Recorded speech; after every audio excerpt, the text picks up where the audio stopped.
Hello, everyone, and welcome back to our Little English podcast. Hi there. It's so good to have you with us today. My name is Nina, and I'm one of your two hosts here. And I'm Marco. We're really happy you pressed play on this one. As always, we speak slowly and clearly, so just relax and listen. You don't need to catch every word, okay? Just follow the ideas. So, Marco, do you want to tell people our topic for today? Of course. Today we're talking about phones, apps, and technology in daily life. Oh, this is such a good one. It touches all of us, right?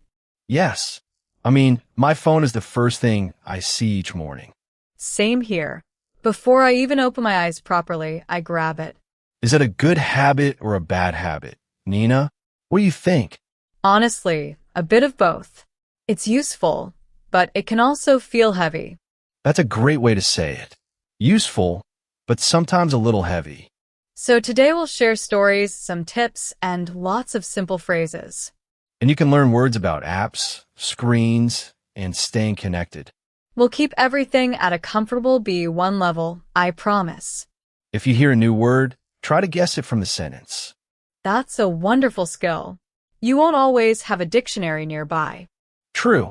So, shall we start with our morning phone habits? Yes, let's do it. I think listeners will really relate to this. Great. Get comfortable, everyone, and let's jump right in.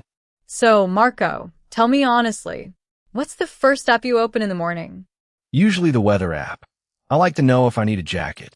Oh, that's actually quite sensible. Mine is my messages, sadly. Sadly?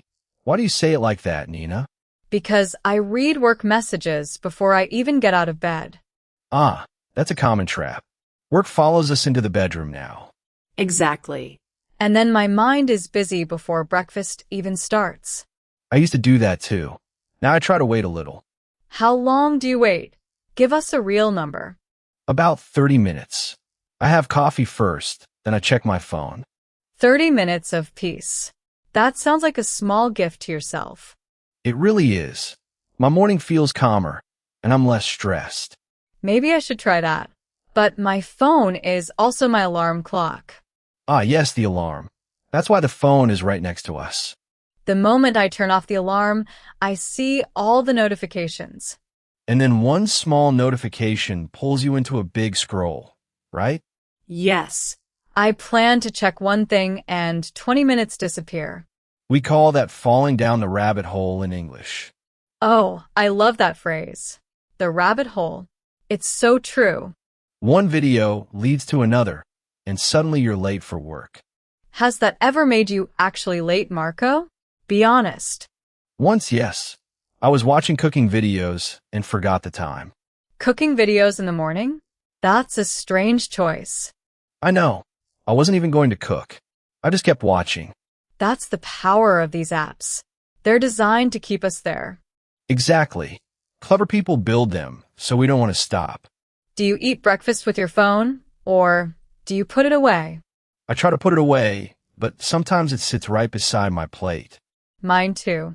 And then I read the news and forget to taste my food. That's such a shame. A warm breakfast deserves your full attention. You're right. I should look at my toast, not my screen. Huh. Say hello to your toast. It worked hard for you. So, what's a simple tip for a calmer morning with our phones?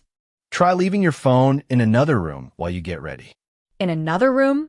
That feels a bit scary, honestly. I know, but you get used to it after a few days. And you buy a cheap alarm clock so you don't need the phone. Yes, a little clock for $5 solves the whole problem. I might try that this weekend. I'll report back next episode. Please do. Our listeners can try it with you as a challenge. A morning challenge. I like that. No phone for the first hour. Start smaller, maybe 15 minutes. Small steps are easier to keep. That's good advice for learning English too, actually. Oh, absolutely. 15 minutes a day beats 3 hours once a month. See, everything connects. Phones and language both need daily habits. Nicely said. Now, what about the apps we use all day? Yes, let's talk about the apps that fill our whole day. Because it's not just mornings. These apps follow us everywhere. So, Marco, how many apps do you think you use every day? Every single day, maybe 7 or 8, if I'm honest. Only 8? I feel like I touch more than that. Well, count them. Messages, maps, music, banking, and the camera. Oh, right, the camera. I use that more than I realized. We photograph everything now, don't we? Even our lunch. Guilty. I take a photo of my food before I eat it. Why do we do that? Do we ever look at those photos again? Almost never. My gallery has thousands of pictures I never open. Same. It's like a huge box of memories we forget about. Sometimes I spend an evening just deleting old, blurry photos. Huh. That a job that never really ends, is it? Never. I delete 100 and I take 100 more. Let's talk about maps. That app changed my life, honestly. Oh, me too. I used to get lost in every new city. Now the phone just tells you, turn left in 200 meters. Yes, but sometimes I follow it blindly and stop using my eyes. That's a good point. Do we trust the app more than ourselves? Sometimes, yes. The map said go, so I went the wrong way. Huh. The app made a mistake and you followed it anyway. Exactly. I drove into a tiny street and it was closed. Oh no. Did you have to reverse the whole way back? I did very slowly, with people watching me.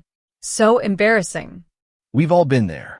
Technology helps, but it isn't perfect. Do you remember paper maps? The big ones you could never fold? Oh yes.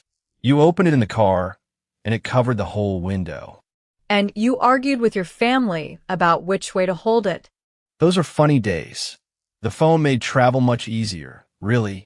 It did. What about banking apps? Do you use yours a lot? All the time. I haven't been inside a bank in years. Same here. I pay bills and send money in a few seconds. It's so convenient, but I do worry about safety sometimes. That's smart. Always use a strong password and be careful. And never click strange links that ask for your bank details. Good tip. Those tricks are called scams, and they're everywhere. A scam. Let's remember that word. Listeners. It's a useful one. Yes. A scam is when someone tries to trick you for money. I got a fake message last week saying I want a prize. Let me guess. You just had to click here to get it? Exactly. But it never entered any lottery, so I knew it was fake. Good for you. If it sounds too good, it usually isn't real. My grandmother almost got tricked by a phone call like that. Oh no. What did the caller say to her? They said her bank card had a problem and needed her number. That's frightening. Did she give it to them? No, sangfidi. She called me first, and I said stop right away. Good. Always check with family before you share any private details. Exactly. A real bank never asks for your password by phone. That's an important line. Let's say it again for everyone. A real bank never asks for your password by phone. Remember that. Now, what's your most useful app? The one you truly love? My music app, definitely. I listen while I cook and clean. Music makes boring jobs so much better, doesn't it? It really does. The dishes feel lighter with a good song. For me, it's my language app. I practice a little each day. Oh, that's perfect for our listeners. Apps can help us learn. They can. I do 5 minutes on the bus every morning. See? Technology isn't all bad. It depends how we use it. That's the key idea today. The tool is neither good nor bad. It's how we choose to use it that really matters. Do you use any app to help you sleep or relax? Yes, a calm sounds app. Rain, waves, that kind of thing. Does it actually work, or do you just fall asleep anyway? Honestly, I fall asleep before the rain even really starts. That's funny. The app works because you're already tired. Probably true, but it does help me stop thinking about work. There it is again. Work, always trying to follow us home. Which brings us to a bigger question about being always connected. Yes, let's move to that. It's my favorite part today. So, Marco, Do you ever feel too connected to everyone? All the time. My phone buzzes and I feel I must reply now. That pressure is real. A message arrives, and my heart speeds up. Right? Even a small message can make us feel worried or rushed. When I was young, we didn't have this. People called your house. Oh yes, the home phone on the wall. You had to be there. And if you missed the call, well, you simply missed it. Now we can reach anyone, anywhere, at any hour of the day. It's amazing, really. My family lives far away, and I still see them. Video calls are wonderful for that. Distance feels much smaller now. I call my mother every Sunday. We talk while she cooks. That's lovely. Technology brings us closer to the people we love. She holds the phone up so I can see the pot on the stove. Huh. Long-distance cooking lessons. That's a beautiful use of a phone. It is, but it can also push us away from the people beside us.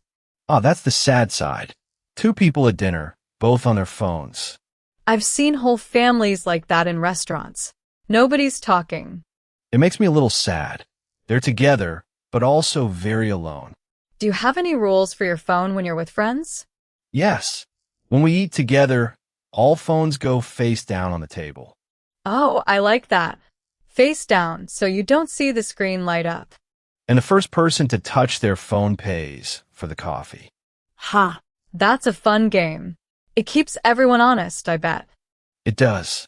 We talk more, we laugh more, and we really listen. Listening is the thing we're losing, I think. Real listening. I agree. We hear people, but we're often half looking at a screen. My niece calls it half here. You're there, but not really. Half here. That's a perfect word for it. Kids are so clever. She told me to put my phone away and actually watch her dance. Oh, that's a lesson right there. Kids notice when we're not present. It made me stop and think. I don't want to be half here. So did you change anything after that? Or just feel guilty? A bit of both, honestly. But now I leave my phone in my bag. When you're with her, you mean? That's a wonderful choice. Yes, when we're together. She deserves my full attention. It's funny how a child can teach us more than any app. Very true. Do you find it hard to switch off after work? So hard. My word chat keeps buzzing even at 9 at night. Do you answer, or do you let it wait until morning? I used to answer it once. Now I set the chat to silent. That's brave. Doesn't your boss expect a quick reply? At first, maybe, but most things can truly wait until tomorrow. You're right. The evening should belong to you, not to work. Exactly. Now, what about news? Do you check the news a lot? Too much. I read the news, and then I feel worried all day. Same. There's always something bad, and it never seems to stop. I started reading the news only once a day at lunch. Just once? Doesn't that feel strange, not knowing everything? At first, yes. But the important news always finds you anyway. That's true. If it's really big, a friend will tell you. Exactly. And my mind is calmer without that constant stream. A stream of news. That word paints a nice picture, doesn't it? It does. It flows, and you can drown a little. So we learn to step out of the stream sometimes. I like that. What about social media? Be honest, how much do you scroll? More than I want to admit on a public podcast, Nina. Huh. Come on. Give us a rough idea. 1 hour? 2? Some evenings, nearly 2 hours. And I don't even enjoy it much. That's the strange part. We scroll, but we don't feel happier. I often feel worse, actually. Everyone's life looks perfect online. But remember, people only post their best moments, not the hard ones. That's an important thing to remember. It's not the whole truth. Right. Nobody posts a photo of themselves crying on the sofa. So we compare our normal day to their best day. It's not fair. Not fair to us at all. So I try to remember that. Good reminder for everyone listening. Online life is only a small window. Well said. So how do we take back some control? Let's talk tips. Yes, let's give our listeners some real, simple ideas to try. Okay, Marco, let's share our best tips for a healthy balance. Great. My first tip is to check your screen time each week. Oh, that little number the phone shows you? It can be shocking. Very shocking. Mine said 4 hours a day one week. 4 hours. That's a whole film, plus the popcorn break. Exactly. Seeing the number made me want to change my habits. So the phone can actually help us use the phone less. Funny. It is funny. The tool shows us the problem if we look. My tip is to turn off notifications you don't really need. Yes. Do we need a buzz for every single little thing? No. I only keep calls and messages from real people. Everything else can wait. The world won't end. I promise. Since I did that, my phone is much quieter and calmer. And a quieter phone means a quieter mind, I think. Exactly. Fewer buzzes, fewer little jumps of stress all day. Another tip, keep your phone out of the bedroom at night. We talked about this earlier. It's the alarm clock problem again. Right? Buy a cheap clock and let your phone sleep elsewhere. I love the idea that the phone also needs to rest. Yes. Your phone charges in the kitchen while you sleep in peace. Do you use that gray screen trick, the one with no colors? Oh, the black and white screen? Yes, I tried it last month. Did it help? I heard the phone becomes less exciting that way. It really does. Without bright colors, the apps feel boring. That's clever. Our eyes love color, so gray makes us look away. Exactly. A boring phone is easier to put down, it turns out. My next tip is about apps that waste your time. Go on. What do you do with those time-wasting apps? I move them off my home screen into a folder out of sight. Clever. If you can't see the app, you open it less often. Exactly. My thumb can't find it easily, so I stop and think. That small pause is powerful. It breaks the automatic habit. Yes. Often I open an app without even deciding to. My hand just goes. Mine too. The thumb knows the way before the brain wakes up. So we make the way a little harder. A tiny wall and it helps. Here's another one. Try a no phone hour in the evening. A whole hour with no phone? What do you do instead? I read a book, or I go for a slow walk outside. A walk without your phone? Doesn't it feel a bit empty? At first, yes. My hand kept reaching for a phone that wasn't there. That's a strange feeling, like a habit that has nowhere to go. But after a week, the walk felt free.